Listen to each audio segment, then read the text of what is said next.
The sun doesn't shine every day. The storms will come.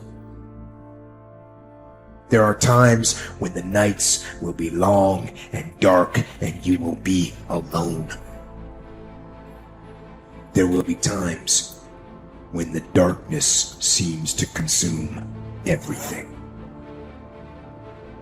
But don't let it consume you. That's anxiety. Stop. You're not where you think you are. Your map isn't producing the desired outcome. It's wrong. What should you do? You don't know. Stop. Because if you don't know where to go, there's no point going anywhere. And then what? Prepare. That's anxiety. Stop. Prepare.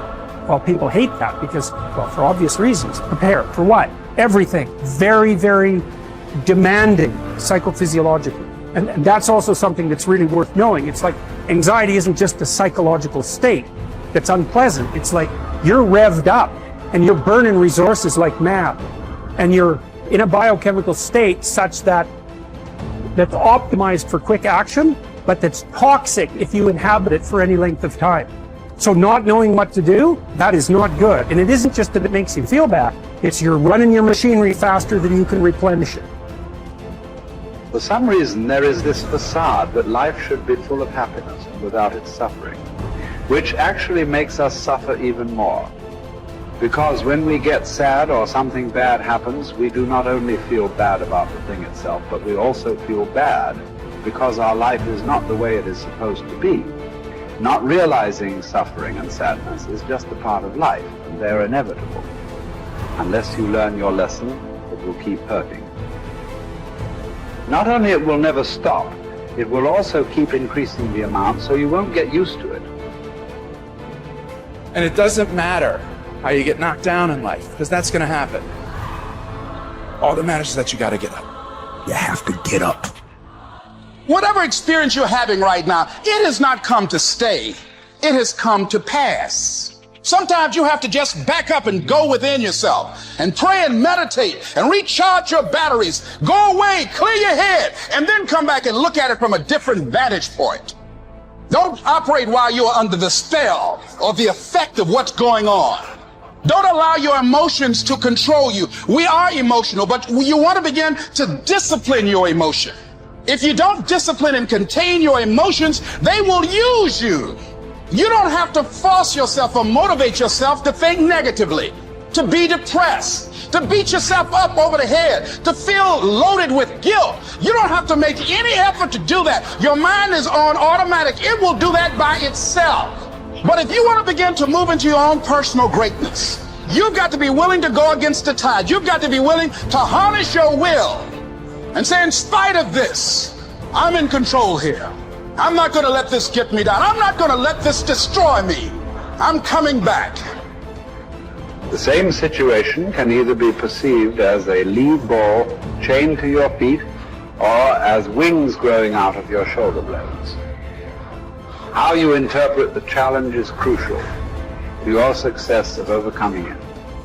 Ultimately, it's never the challenges that matter, but how you perceive them. If you work at that which is before you, following right reason seriously, vigorously, calmly, without allowing anything else to distract you, but keeping your divine part pure, as if you should be bound to give it back immediately. If you hold to this, expecting nothing, fearing nothing, but satisfied with your present activity according to nature, and with heroic truth in every word and sound which you utter, you will live happy. And there is no one who is able to prevent this.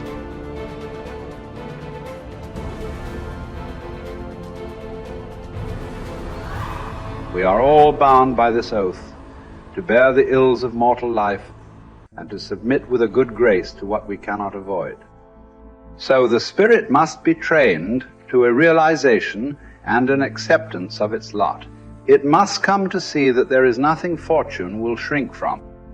There's no ground for resentment in all this. We've entered into a world in which these are the terms life is lived on. If you're satisfied with that, submit to them. If you're not, get out, whatever way you please. The happy man, therefore, is he who can make a right judgment in all things.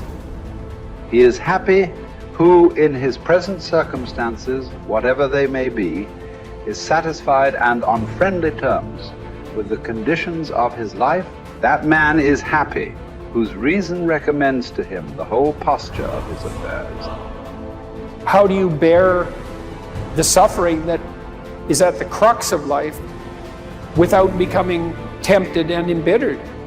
That's really, really difficult. Now, someone might point out, go ahead and be bitter, see where that gets you. And if you have any sense, and generally people have at least some, they know that being sick and bitter is worse than just being sick.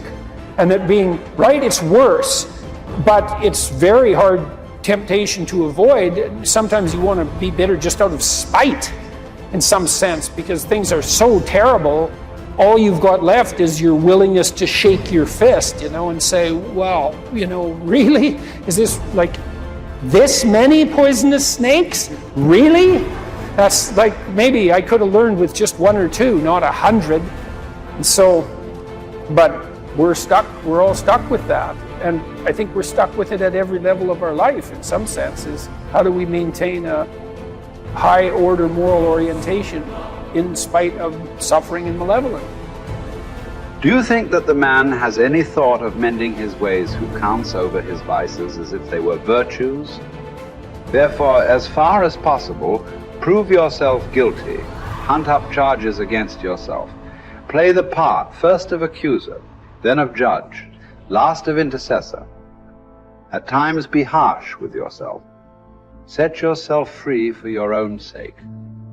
Gather and save your time, which till lately has been forced from you or filched away, or has merely slipped from your hands.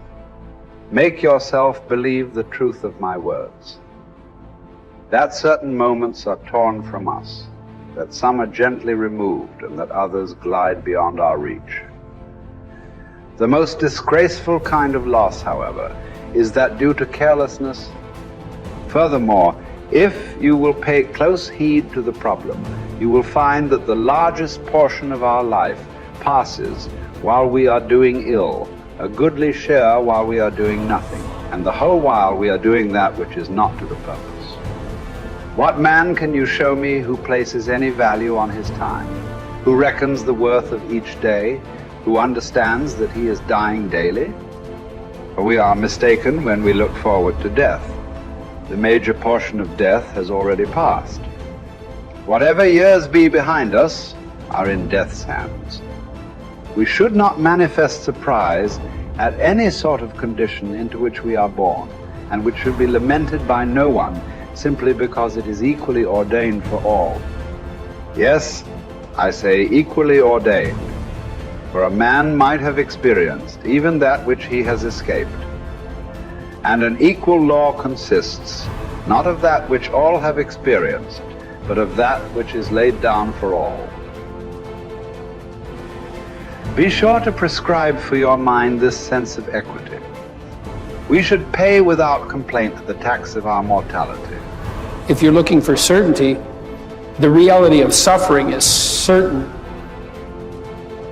I mean, what do you accept as evidence above all else?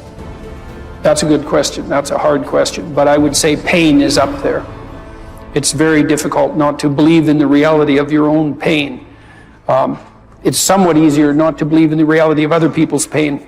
That's not so easy either, but it's your pain seems to be undeniably real.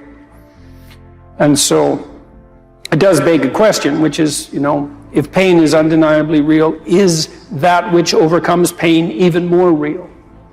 And I think that's, in some sense, that's the idea that lurks behind the idea of the resurrection.